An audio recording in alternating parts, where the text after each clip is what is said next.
Всемирный уйгурский конгресс, делегация во главе с президентом Далкуном Исой провела ряд лоббистских мероприятий по признанию геноцида уйгуров в парламенте Швеции. На этой неделе делегация Всемирного уйгурского конгресса во главе с президентом Далкуном Исой посетила Стокгольм для проведения ряда встреч и мероприятий с 28 по 30 апреля. Всемирный уйгурский конгресс и делегация Союза уйгуров Швеции встретились с депутатами Оли Торелом, Магнусом Бенсоном, Гудрун Брунегард, Юсуфом Айдыном, Якобом Рисбергом и Алин Фазилян. Конгресс также встретился с представителями Amnesty International и PEN Sweden.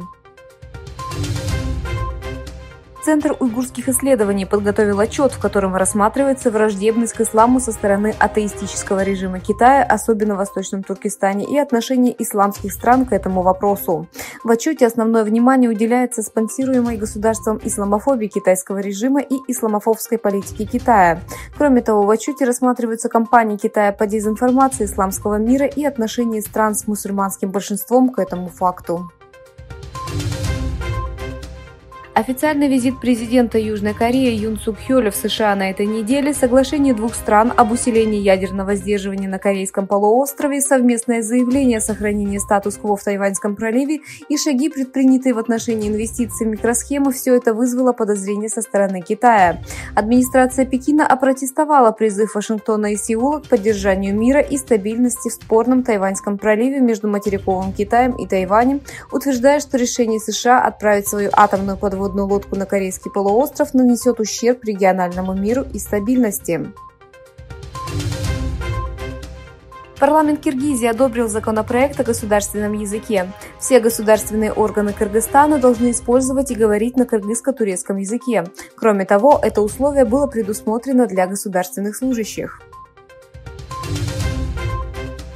В Узбекистане прошло голосование по поправке Конституции, предусматривающей увеличение срока полномочий президента с 5 до 7 лет. В то время как проект Конституции вводит новые правила в отношении президента, в этом контексте некоторые обязанности и полномочия президента будут переданы парламенту. Срок полномочий президента будет увеличен с 5 до 7 лет. В проекте Конституции не будет внесено никаких изменений, касающихся статуса автономной республики Каракалпакстан. Министерство здравоохранения Судана сообщило, что число людей, погибших в столкновениях между армией и силами оперативной поддержки с середины апреля увеличилось до 528, а число раненых до 4599 человек. Во многих районах Хартума слышны звуки столкновений и видно поднимающийся дым. Страны G7 договорились о создании надзорного регламента на основе оценки рисков по искусственному интеллекту.